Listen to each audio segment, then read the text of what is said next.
तो रामायण का जन्म कहाँ पे हुआ? राम जन्म की हम ज़रूर बात करते हैं, लेकिन रामायण का जन्म कहाँ पे हुआ? तो आज हम 3 टॉपिक्स को टच करेंगे। पहला, रामायण का जन्म कहाँ पे हुआ? रामायण का जन्म क्यों हुआ? और रामायण का जन्मदाता जो है, वो कौन है? सो इन तीनों सवालों से पहले एक छोटी-सी कहानी को पीछे लेके चलते हैं और वो कहानी ये है कि एक रत्नाकर नाम का डाकू था, आपको समझ में आ गया होगा। एक रत्नाकर नाम का डाकू था जो लोगों को मारता था, काटता था, लूटता था और इस लूट से उसका घर चलता था। तो ऐसे ही उसको जंगल में एक शिकार मिला और कोइंसिडेंटली वो जो शिकार थे ना, वो थे नारद जी। अब नारद जी सब लोग हम जानते हैं, जो हमारे स्क्रिप्चर्स में लिखा है, हमारी माइथोलॉजी हो सकती है कि नारद जी जो है ना, वो तीनों लोक में ट्रैवल करते थे, देवताओं के पास, हम ह्यूमंस और राक्षस, तीनों लोकों में वो ट्रैवल करते थे। And he was basically a gossip magazine, समझने के लिए बता रहा हूँ कि इधर की बात उधर, उधर की बात इधर, तो उनको पूरी दुनिया की खबर थी कहाँ-कहाँ, क्या-क्या हो रहा है। आज की तारीख में आप उसको सोशल मीडिया कह सकते हो, डिजिटल मीडिया कह सकते हो, व्हाट्सएप कह सकते हो कि दुनिया भर का ज्ञान इधर से उधर ट्रैवल कर रहा है। ऑथेंटिसिटी नहीं है, सच है, झूठ है, वो अलग बात है, इंटरेस्टिंग है, चलो आगे जाने दो। नारद की और रत्नाकर की जब मुलाकात हुई ना, तो रत्नाकर के लिए वो एक शिकार था। नारद उस शिकार से बचना चाहता था and Narad is a manipulator, वो शब्दों के खिलाड़ी हैं। तो उन्होंने बोला ठीक है भाई, तूने मुझे लूटना है लूट ले, मारना है मार ले, लेकिन है तो ये पाप, और अगर ये पाप है तो इस सारा का सारा पाप जो है ना, वो तेरे सिर चढ़ेगा। एक ना एक दिन तुझे ऊपर जाना है, भगवान के सामने जाना है, वहां पे अपने प्रत्यक्ष जब तेरा साक्षात्कार होगा ना, तब तू क्या बोलेगा उनको। तो रत्नाकर जो है ना, वो थोड़ा सा कंफ्यूज हो गया, ये क्या बात कर रहे हो आप, ये पाप पुण्य, भगवान के पास जाना, साक्षात्कारी है क्या। नारद जी समझ गए ये मेरे बातों में फंस गया है। तो नारद जी ने उसको पूरा ज्ञान दिया और लास्ट में उसको बोला, ये जो तू कर रहा है ना, ये पाप है, ये गलत है और तू जानता है कि ये गलत है। उन्होंने तथ्य दिए कि ये गलत है और ये जो गलत कर रहा है ना, इसका तो आपको कहीं ना कहीं मुआवजा, कहीं ना कहीं फाइन आपको देना पड़ेगा। रत्नाकर की जब नारद जी से कॉन्वर्सेशन हो रही है ना, तो रत्नाकर के अंदर से भी इंसाइट्स आनी स्टार्ट हो गई। उसने बोला कि ये सब मैं परिवार के लिए कर रहा हूं, तो क्या पाप उनके ऊपर भी चढ़ेगा? तो नारद जी ने बोला नहीं, उनके ऊपर नहीं चढ़ेगा। ये तेरी ड्यूटी थी कि उनको तू खाना दे, उनको रहने की जगह दे, उनको प्रोटेक्शन दे, ये पाप तुझे ही लगेगा, उनका इसमें कोई रोल नहीं है। बोला ऐसे कैसे हो सकता है? कहता जाके पूछ गया। तो रत्नाकर अपने परिवार के पास गया और उसने पूरा अपना जो एक्सपीरियंस है वर्णन किया, पूरा एक्सपीरियंस समझाया, उसकी जो इनसाइट्स थी वो शेयर की और अपने घर वालों से पूछता, अपने माँ बाप से, अपने भाई बहन से, अपने बच्चों से, अपनी वाइफ से, कि ये जो भी पाप हो रहा है, क्या उसके तुम भी भागीदार बनोगे? तो घर वालों ने बोला नो, हम क्यों बनेंगे भाई, it's your duty to give us food, shelter, protection, हमारा काम थोड़ा ना है, आप कैसे कर रहे हो इससे हमें कोई मतलब नहीं है, हमारी तो नीड है and you are the protector, you are the provider. तो रत्नाकर को एकदम रियलाइज हुआ कि मैं सारे उल्टे काम जो मैं कर रहा हूं, इसमें ये लोग भागीदार अगर नहीं बनेंगे तो सारा पाप मुझ पे पड़ेगा। एंड वहीं से उनको ये रियलाइजेशन हुई कि this is not what I should be doing. अब वापस जा रहे हैं नारद के पास और वो सोच रहे हैं कि यार क्या करूं, मैं कैसे करूं, क्या सही है क्या गलत है, कौन मुझे गाइड करेगा। तो उसने बोला जिसने मुझे यहां से उखाड़ा है ना, वही मुझे कहीं ना कहीं लगाएगा। जैसे पौधे को हम इधर से उखाड़ते हैं उधर लगाते हैं ना, बोला जिसने मुझे यहां से उखाड़ा है ना, वही मुझे कहीं ना कहीं लगाएगा। रत्नाकर साहब की और नारद जी की दोबारा से गोष्ठी शुरू हो गई, डिस्कशन स्टार्ट हो गई। तो नारद जी ने उनको कुछ बातें समझाई, जो छोटी सी बात मैं आपके साथ शेयर करता हूँ कि सबसे पहले तुझे आत्मचिंतन करना बड़ा जरूरी है। तो रत्नाकर साहब बोलते हैं कि ये आत्मचिंतन क्या चीज है। बोलता आत्मचिंतन का मतलब है start seeking inside what is right and what is wrong, and that's where the journey started, that's where the journey began. अब इस कहानी को हम थोड़ा सा और आगे लेके चलते हैं। इमेजिन कीजिए, आप इमेजिन कीजिए कि एक आदमी all of a sudden takes a break from whatever he is doing. अगर आप अपनी जिंदगी को भी देखेंगे ना, तो आपको भी लगेगा कि यार यू नीड अ ब्रेक। जैसे ही आदमी ब्रेक लेता है ना, तो आत्मचिंतन में जाता है, वो सोचना शुरू करता है। और आत्मचिंतन के लिए एक चीज मैं सजेस्ट करूंगा आपको कि आप विपश्यना का 10 दिन का जो साइलेंस कोर्स है ना, वो जरूर कीजिए। And you will be shocked, surprised, you will be happy कि आपने ये 10 दिन का साइलेंस का ब्रेक लिया। तो ऐसे ही इमेजिन कीजिए कि रत्नाकर जो है वो जंगल में चला गया, एक जगह वहां बैठ गया एंड ही स्टार्टेड आत्मचिंतन, started meditating, started talking to himself, started speaking to himself, started asking questions and answers to himself. And धीरे धीरे धीरे धीरे धीरे धीरे फॉग हटनी स्टार्ट हुई, क्लैरिटी आनी स्टार्ट हुई। उसको समझ में आ गया कि जो मैं कर रहा हूं वो वाकई में गलत है, लेकिन मैं करूं क्या। और वहां से उसने धीरे धीरे धीरे धीरे, कोई भी आदमी जब अकेला बैठता है अपने आप से बातें करता है ना, तो उसके बाद बड़े ही जबरदस्त सॉल्यूशंस आते हैं उसके लिए, उस समय के हिसाब से बहुत ही सही होते हैं।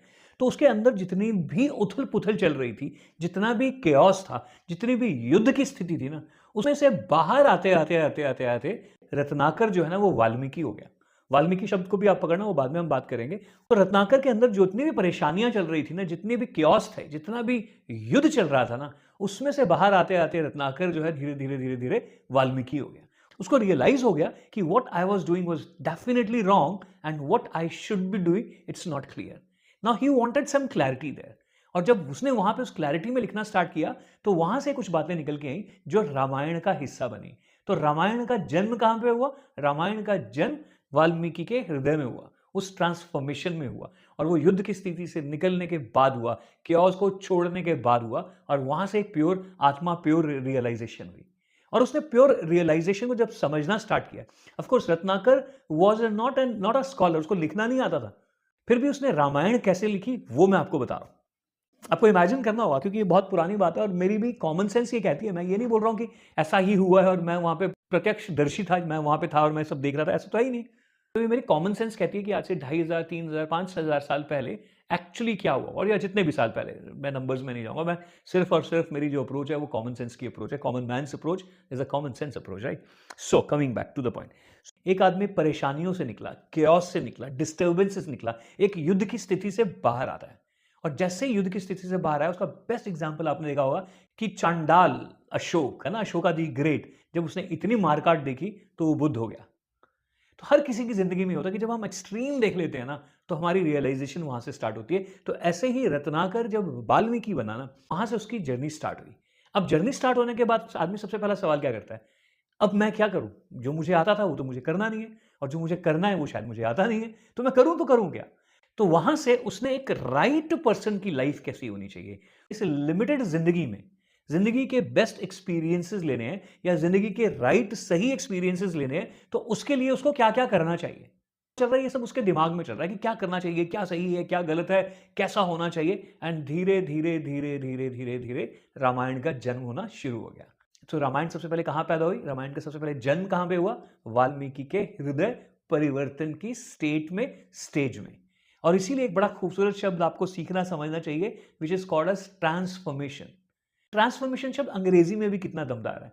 Trans means in the movement, form means which has taken a shape, that means something static.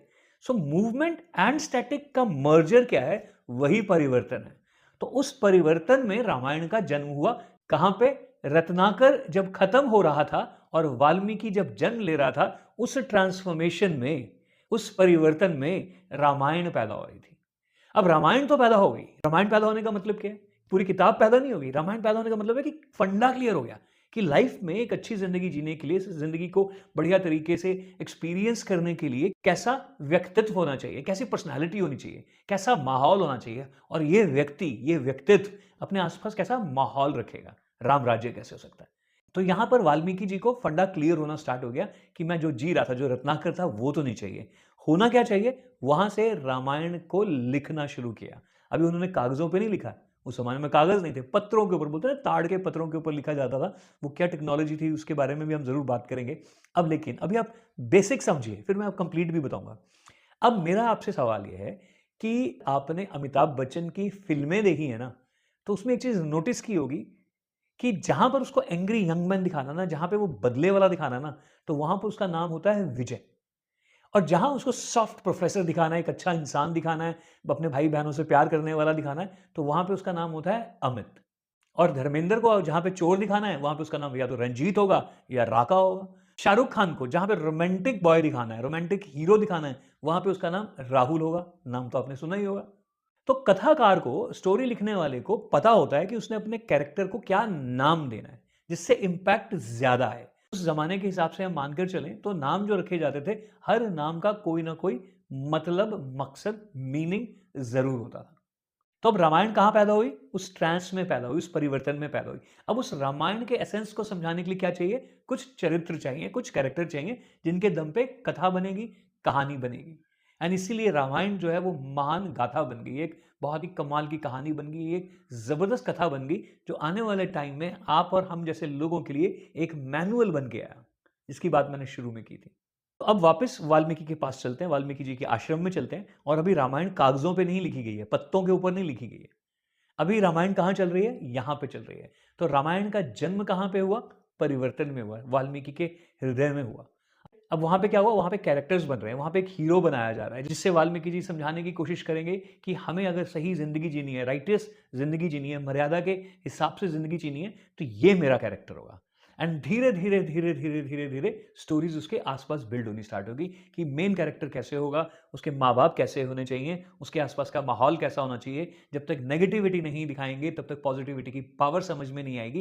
And now the story is being created and that's how Ramayan का जन्म कहाँ हुआ, रामायण का जन्म क्यों हुआ और रामायण का जन्मदाता कौन है।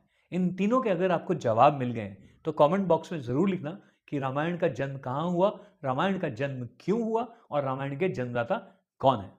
मिलते हैं अगले एपिसोड में जहां पे मैं आपको बताऊंगा कि किस तरीके से रामायण, आप रामायण को दो तरीके से समझ सकते हैं, या तो वो सच में हुई थी, सच में राम प्रभु इस धरती के ऊपर आए, विष्णु जी ने अवतार लिया, रावण का वध किया और राम राज्य को स्थापित किया, या फिर थोड़ी देर के लिए मान लेते हैं कि भाई हम नहीं मानते, इंटेलेक्चुअल टॉक करेंगे, कोई राम भगवान वगैरह नहीं हुए, फिर भी ये स्टोरीज तो है, रामायण किताब तो है, कहानी तो है, इसका क्या मकसद हो सकता है, इसका क्या मतलब हो सकता है। तो मिलते हैं अगले एपिसोड में, तब तक आप भी राम, मैं भी राम, हम सभी राम। राम राम। तो आज हम बात करेंगे वाल्मीकि जी की। अब रत्नाकर साहब की बात नहीं होगी, Valmiki ji, the transformed person. तो सबसे पहले समझिएगा कि वाल्मीकि जी को वाल्मीकि क्यों कहा जाता है। वाल्मीकि जी को वाल्मीकि इसलिए कहा जाता है, जब वो बैठ गए थे ना ट्रांस में, ध्यान लगाने में, तो उनके ऊपर धीरे धीरे धीरे धीरे दीमक जो है वो चढ़ गई। And he was so still कि दीमक को लगा ही नहीं कि कोई लिविंग बीइंग है, कोई चीज ऐसी है जिसमें लाइफ है। तो दीमक ने धीरे धीरे धीरे धीरे अपनी दीवार उसके ऊपर बना ली। तो वाल्मीकि जी जो है ना, मिकी जो शब्द है ना, उसका मतलब होता है दीमक, दीमक का वो घर। तो वाल्मीकि इज दीमक का घर। हाँ, इमेजिन कीजिए रामायण कहाँ पे चल रही है, रामायण उनके मस्तिष्क में चल रही है, उनके हृदय में चल रही है। धीरे धीरे रामायण के कैरेक्टर्स बन रहे हैं, पूरी रामायण की कहानी बन रही है। एंड इसीलिए बड़ी इंटरेस्टिंग बात जो आपको सीखनी समझनी होगी, जो आपको शायद सोचने पे मजबूर करे, कि आपने जरूर सुना होगा, जो मेरी उम्र के ना 60 65 70 वाले, उन्होंने तो पक्का सुना हुआ है, हमने तो पक्का सुना हुआ है कि वाल्मीकि जी को ना पहले ही मालूम था कि रामायण में क्या क्या होगा। मतलब सीता का हरण भी होगा, उनको राज्य छोड़ना पड़ेगा, वो सुपर्णखा का नाक कटेगा, एवरीथिंग ही knew it. And you know what, every author और every story teller knows what is going to happen to their characters next. वो उसके हिसाब से, सिचुएशन के हिसाब से, अपनी ऑडियंस के हिसाब से थोड़ा बहुत ट्विकिंग करते हैं, थोड़ी बहुत मैनिपुलेशन करते हैं और अपने कैरेक्टर को जिंदा रखते हैं। कैरेक्टर को जिंदा रखने का मतलब फिजिकली जिंदा नहीं, लोगों के जहन में जिंदा रखना। तो अब यहां से आगे बात करते हैं कि मैं अपने इस रामायण को मैं भी राम क्यों कहता हूं। मैक्सिमम लोगों को बहुत ऑब्जेक्शन हुआ कि आप मैं भी राम कैसे कह सकते हो, कहां राम जी और कहां आप। एंड एब्सोल्युटली राइट कि कहां राम जी और कहां मैं। मेरा तर्क ये रहता है कि मैं या तो राम जैसा बनना चाहता हूं या फिर राम के अंश मुझ में है, कहीं ना कोई कनेक्शन तो है। मैं भी राम का मतलब ये नहीं कि मैं भी वैसा राम, बट मैं भी राम का राम, तो मैं भी राम, मैं भी उसका अंश हूं, मैं भी उसके जैसा होना चाहता हूं, उस तरफ जा रहा हूं, उस तरफ कोशिश कर रहा हूं। तो हो सकता है मैं 100% ना बनूं, लेकिन जीरो तो नहीं रहूंगा ना। तो कहीं ना कहीं मैं भी राम। दूसरा मेरा तर्क ये रहता है कि हम सभी का जो सरनेम है वो कहां से आया है, वो पिताजी के पिताजी के पिताजी के पिताजी के पिताजी के पिताजी से आया। तो अल्टीमेटली हम कहां से आए, हम राम के अंश हैं। हर अंश में है राम, तो मैं भी राम। रोम रोम में है राम, तो मैं भी राम। मैं भी राम को समझने के लिए ना पहले रामायण को समझना बड़ा जरूरी है कि रामायण में क्या हुआ। और रामायण को समझने के लिए मैं यहां पे थोड़ा सा ये कहना चाहूंगा कि तुलसीदास जी की रामायण पढ़नी लिखनी आसान है, वाल्मीकि जी की रामायण पढ़नी बड़ी मुश्किल है, समझनी शायद और मुश्किल होगी। लेकिन पढ़नी और समझनी बड़ी जरूरी है। अगर नहीं पढ़ी है, नहीं सुनी है, नहीं समझी है, तो अपने सीरियल्स में जरूर देखा होगा। तो मैं पहले वो रेफरेंसेस दूंगा जो बहुत कॉमन है, जो सीरियल्स में हमने देखे, और बहुत सारी सीरीज बनी है, बहुत सारे सीरियल्स बने हुए हैं, तो मैं वो रेफरेंसेस दूंगा जो कॉमन है। फॉर एग्जाम्पल एक छोटा सा रेफरेंस ले लेते हैं कि राम भगवान, लक्ष्मण जी और सीता माता जंगल में है, वनवास में है, और एक बहुत ही खूबसूरत सी लड़की आती है, राम को बोलती है मुझसे शादी कर ले। राम जी बोलते हैं मैं तो ऑलरेडी मैरिड हूं, तू लक्ष्मण से बात करके देख। सुपर्णखा लक्ष्मण जी के पास जाती है और लक्ष्मण जी उसका नाक काट देते हैं। This is common which everybody knows, right. So ऐसे ही जो कॉमन चीजें हैं, जो आप और मैं दोनों हम समझते हैं या हम जानते हैं कि हमारा सोर्स रिसोर्स एक है, तो इस हिसाब से मैं भी राम, जो मेरी रामायण है, वो मैं आपके साथ धीरे धीरे शेयर करूंगा। और पैरेलली मैं आपको समझाने की कोशिश करूंगा कि अभी की रामायण, जो सीरियल्स वाली रामायण है, वो हम क्या समझते हैं और उसका एक्चुअल मैसेज क्या है। और वंस वी आर क्वालिफाइड कि सच में आपको समझ में आ गया कि हाँ ये वाली रामायण और मैं भी राम में क्या सिमिलैरिटीज हैं, क्या डिफरेंसेस हैं, एंड उसके बाद फिर हम वाल्मीकि की रामायण समझेंगे। तो यहां पे अभी हम रत्नाकर को, वाल्मीकि को थोड़ी देर के लिए पीछे छोड़ देते हैं और तुलसीदास जी को आगे ले आते हैं। क्योंकि रामायण समझने के लिए ना एक चीज बड़े ध्यान से समझिएगा। जैसे मैं आज एक अटेम्प्ट कर रहा हूं कि मैं भी राम लिखूंगा, मुझे रामायण जिस तरीके से समझ में आई है मैं भी एक रामायण लिखना चाहता हूं, मैं भी लिखूंगा। ऐसे ही तुलसीदास जी को भी समझ में आई। तो वहां पे 3 डिफरेंसेस ले लेते हैं, जो 3 रेफरेंसेस हैं। अदरवाइज तो आप जानते ही हो कि जो रामायण है वो तकरीबन 250 से ज्यादा रामायण लिखी गई हैं। अभी 250 से ज्यादा रामायण लिखी गई है का क्या मतलब है? इसका मतलब है सारी रामायण अलग है। अगर सेम होती तो हम ये बोलते ना कि 250 रामायण छपी हैं, बट 250 रामायण लिखी गई हैं। इसका मतलब है हर रामायण में कहीं ना कहीं कोई ना कोई वर्जन ऊपर नीचे है, इधर उधर है, उसका डिफरेंट मीनिंग है, डिफरेंट अप्रोच है, डिफरेंट समझाने का, समझने का तरीका है। तो अगर 250 लिखी गई है तो मैं बोलूंगा मेरी 251st रामायण है मैं भी राम। यहां पर एक छोटी सी बात को पकड़ लेते हैं कि 250 रामायण लिखी गई, डिफरेंट काल में लिखी गई है, डिफरेंट काल खंडों में लिखी गई है, डिफरेंट भूखंडों में लिखी गई है। तो ये हुआ कैसे उसको समझते हैं। अब थोड़ी देर के लिए इमेजिन करो कि वाल्मीकि जी ने एक रामायण लिखी, किस पे लिखी थी उन्होंने? पत्रों के ऊपर, पत्तों के ऊपर। और सोचिए इतनी बड़ी रामायण, अगर हम ये बोले ना कि वाल्मीकि जी की रामायण और तुलसीदास की रामायण मान लो सेम है, तो तुलसीदास जी की रामायण को कभी आप देखना और सोचना कि इतनी बड़ी रामायण अगर पत्तों पे लिखी जाएगी तो कितने पत्ते चाहिए, और उन पत्तों के ऊपर लिखने की टेक्निक क्या होगी? पत्ते सूख जाएंगे, कड़क हो जाएंगे, टूट जाएंगे, कैसे संभाले जाएंगे, हवा आएगी, बारिशों का मौसम आएगा, करेक्ट? सो वो कैसे हुआ होगा? Now understand this beautiful thing. थोड़ी देर के लिए मान के चलते हैं कि वाल्मीकि जी ने रामायण लिख दी, पत्तों के ऊपर लिख दी, एंड लेट्स से कि उन्होंने पूरे आश्रम में बहुत खूबसूरत तरीके से सारे के सारे कांड लिखे पड़े हैं, राइट? कांड का मतलब वो कांड नहीं, कांड का मतलब सुंदर कांड एंड ऑल अदर कांड्स, राइट? सारी डिविजन्स बनी पड़ी, चैप्टर 1 2 3 4 5 6। बट क्या उस जमाने में सब लोग पढ़ सकते थे? क्या उस जमाने में सब लोग लिख सकते थे? तो उस जमाने में बात एक जगह से दूसरी जगह कैसे पहुंचती थी? उसका बेस्ट एग्जाम्पल है आजकल जो आपने सुना होगा, भागवत कथा होती है, कथावाचक आता है, वो अपनी बात कहता है। तो सिचुएशन क्या बन रही है? कोई बोल रहा है, कोई सुन रहा है, किसी के जहन में याद रह रहा है। तो ये 3 ऐसे हैं जो आपको समझने होंगे। स्तुति, आप बोल रहे हो, यू आर स्पीकिंग। प्रेयर करना ही स्तुति नहीं है, आप रामायण की स्तुति कर रहे हो, रामायण के बारे में बात कर रहे हो, आप विष्णु के बारे में बात कर रहे हो। तो फर्स्ट इज स्तुति। सामने दुनिया बैठी है, 500 लोग बैठे हुए हैं, क्या कर रहे हैं? सुन रहे हैं, श्रुति। उन्होंने ये बात आगे जाके लोगों को कही। कैसे कही? कहने से पहले कहां गई? स्मृति, यादाश्त में चली गई। जितना याद रहा आगे जाके बोल दिया। फिर क्या हो गया? फिर से स्तुति हो गई। पहले कथावाचक ने स्तुति की, फिर सुनने वालों ने आगे जाके स्तुति की, एंड धीरे धीरे धीरे धीरे धीरे धीरे धीरे धीरे रामायण पहुंचनी शुरू हुई होगी। या मान के चलो, कॉमन सेंस है। जैसे मैंने बोला मेरी अप्रोच बहुत सिंपल सी है, बहुत कॉमन सेंस अप्रोच है, common sense approach, right? Now तो मैं समझता हूं कि आपको ये समझ में आ गया होगा। आजकल का लेटेस्ट एग्जांपल है कि भागवत कथा होती है, ऑडियंस सुनती है, अच्छा लगता है, मेमोरी में बैठता है, आगे जाके वो शेयर करते हैं, इस तरीके से आगे बात चलती है। उस समय के हिसाब से, उस जमाने के हिसाब से आपको समझना बड़ा जरूरी है कि पहले एक प्रति लिखी गई, प्रिंटिंग प्रेस नहीं थी, एक लिखी गई, और एक रामायण को जब लिखा गया और एक रामायण जब कंप्लीट हो गई तो उसके बीच में भी लोग आते होंगे, महाराज खाना खा लो, महाराज हमारे घर आ जाओ। बोले नहीं भाई मैं तो अपना काम लगाऊं। ओके महाराज क्या लिख रहे हो? बोले मैं रामायण लिख रहा हूं। वो क्या होती है जी? वो एक रामचंद्र है उसके अंदर। Now imagine this, you really have to imagine this. Film making चल रही है। अब जिसने वो लिखा है ना, वो जो वर्णन करेगा ना, it has to be very realistic. क्यों? क्योंकि वहां पे सेटअप्स नहीं है, बैकग्राउंड नहीं है, सेट नहीं लगे हुए। वो क्या करेगा? वो एवरी सिंगल डिटेल को ना डिटेल में समझाएगा। और डिटेल में समझाने के लिए क्या है? बहुत ही सुंदर एक बाग है। बाग क्या होता है जी? वहां पे ये वाला फूल लगा हुआ है, वो फूल लगा हुआ है, झाड़ियां लगी हुई हैं, पत्ते लगे हुए हैं, वहां पे पथ बने हुए हैं, पत्थर पड़े हुए हैं, पीछे एक झरना बह रहा है, इधर से नदी गुजर रही है। तमाम डिटेलिंग करनी पड़ेगी, तब जाके लोगों की इमेजिनेशन में बात बैठेगी। अच्छा इतनी बढ़िया, इतनी खूबसूरत जगह। एंड फिर उसके बाद क्या जरूरी है? ये फिल्म मेकिंग चल रही है, फिर से बार बार बीच में याद लाऊंगा, आपने जो ऑलरेडी देख रखा है आप उसी से रिलेट कर सकते हो।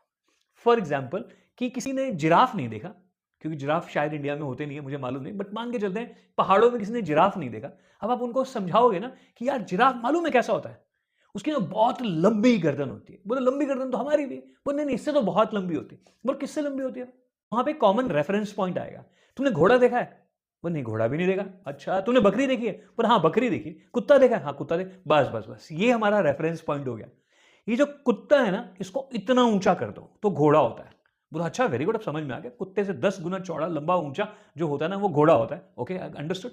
अब ये जो घोड़ा है ना, इसकी गर्दन इतनी लंबी कर दो कि जमीन से नीचे जहां तक घोड़ा है ना, वहीं से उतनी ही लंबी उसकी गर्दन भी है, उसको जिराफ बोलते हैं। तो एक रेफरेंस पॉइंट आता है, अंडरस्टैंडिंग बन जाती है कि अच्छा जिराफ तकरीबन ऐसा होता होगा। तो उस व्यक्ति के सामने जैसे ही जिराफ आएगा, जिसने घोड़ा भी नहीं देखा है, कुत्ता देखा है, तो घोड़ा भी याद आ जाएगा, जिराफ भी समझ में आ जाएगा। तो ऐसे ही वाल्मीकि जी अब क्या कर रहे हैं, वो रामायण पढ़ा रहे हैं, कथा कर रहे हैं, सबको समझा रहे हैं, और वहां पे हर चीज की डिटेलिंग हो रही है, हर चीज का वर्णन हो रहा है। कैसे वर्णन हो रहा है? जो इन लोगों ने देखी हुई है। इन लोगों ने क्या देखा हुआ? इन लोगों ने आश्रम देखा है। बोलते हाँ, आश्रम है, ऐसा ऐसा साफ सुथरा सा है, हमारे घर इतने साफ सुथरे नहीं है, कोई बात नहीं। तो वहां पे वाल्मीकि जी समझा रहे हैं। और मैं यहाँ पर थोड़ा सा टाइम क्यों ले रहा हूँ समझाने के लिए, कि सिचुएशन को समझाना बड़ा जरूरी है, बैकग्राउंड बतानी बड़ी जरूरी है। तो कथावाचक क्या करते थे, जैसे अब मैं आपको बात कर रहा हूं ना, तो शब्दों से पिक्चर्स बनाने की कोशिश कर रहा हूं, सो दैट आपको रियलाइज होना स्टार्ट होगा, हाँ ये बात, he is making some sense. तो अब उस समय के हिसाब से समझो, उस समय के हिसाब से बात को विचारिए कि किस तरीके से आम लोगों को समझाना कितना मुश्किल रहा होगा, या फिर हो सकता है आसान भी रहा हो, मुझे मालूम नहीं, लेकिन समझाने वाले के लिए बहुत चैलेंजिंग रहा होगा, क्योंकि सब कुछ उसके उसके यहाँ पे वो आगे मन करता है। उसका राम का जो कैरेक्टर है, या राम भगवान जो है, वो एक बगिया में खड़े हैं, बगीचे में खड़े हैं। तो उसको बगीचे में क्या दिखाई दे रहा है? पीछे एक झूला दिखाई दे रहा है। उसको बगीचे में और क्या दिखाई दे रहा है? बतख दिखाई दे रही है, पीछे पंछी दिखाई दे रहे हैं, इस तरफ उल्टे हाथ पे मोर दिखाई दे रहा है, उसको दिखाई दे रहा है। बट उसको ये सारी बातें धीरे धीरे धीरे धीरे धीरे पूरी ऑडियंस को समझानी है, और सेम प्लेटफॉर्म पे समझानी है, तो आसान काम नहीं है।